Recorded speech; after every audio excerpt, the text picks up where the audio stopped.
Hello అండి, welcome to my channel. ఇవాళ మన రెసిపీ వచ్చేసి పచ్చి బొప్పాయితో కర్రీ ఎలా ప్రిపేర్ చేసుకోవాలో ఆ ప్రాసెస్ ఏంటో ఈ వీడియోలో చూసేద్దాం. ముందుగా మన ఛానల్ ఎవరైనా ఫస్ట్ టైం చూస్తుంటే కనుక తప్పకుండా సబ్స్క్రైబ్ చేయండి అండ్ సపోర్ట్ చేయండి. ఇంకా కర్రీ ఎలా ప్రిపేర్ చేసుకోవాలో చూసేద్దాం. ముందుగా కర్రీ ప్రిపేర్ చేయడానికి ఇక్కడ వచ్చేసి నేను ఒక 2 మీడియం సైజ్ బొప్పాయిలు తీసుకున్నాను. వాటికి పైన తోలు తీసేసి శుభ్రంగా కడిగి పెట్టుకున్నాను. ఈ బొప్పాయిలో మనకి ఎన్నో పోషక విలువలు ఉంటాయండి, ఆరోగ్యానికి కూడా చాలా మంచిదన్నమాట. ఇక్కడ వచ్చేసేసి నేను పచ్చి బొప్పాయిని తురుముకుంటున్నాను కర్రీ కోసం. ఇలా తురమడం ఇష్టం లేని వాళ్ళు సన్నగా ముక్కలు కోసుకున్నా సరిపోతుంది. ఇలా మొత్తం తురుముకొని ఒక పక్కన పెట్టేసుకోవాలి.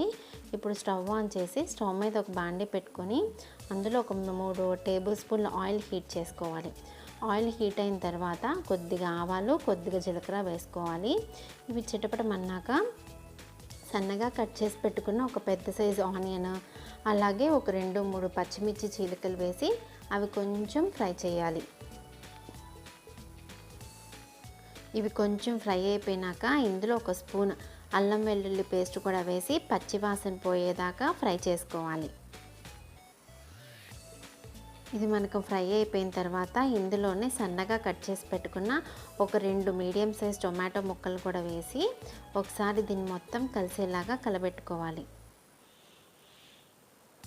ఇందులోనే ఇప్పుడు రుచికి సరిపడా ఉప్పు, రుచికి సరిపడా కారం, అలాగే కొద్దిగా పసుపు వేసి మొత్తం ఒకసారి మిక్స్ చేసుకోవాలి.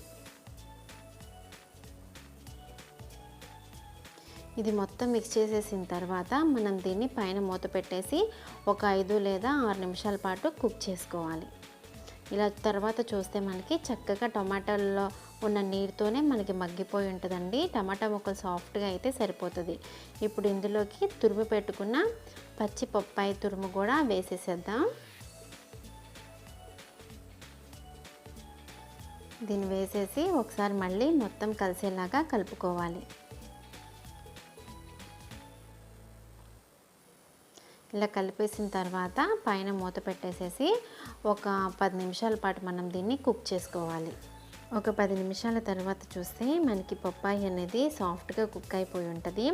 ఒకవేళ కనుక సాఫ్ట్గా కుక్ అవ్వకపోతే అందులో కొద్దిగా వాటర్ కానీ ఆయిల్ కానీ యాడ్ చేసి మరి కొద్దిసేపు కుక్ చేసుకోండి. మనకి బొప్పాయి మొత్తం సాఫ్ట్గా కుక్ అయితేనే కర్రీ అనేది రెడీ అయినట్టు. చూసారు కదండి, మన కర్రీ అనేది రెడీ అయిపోయింది.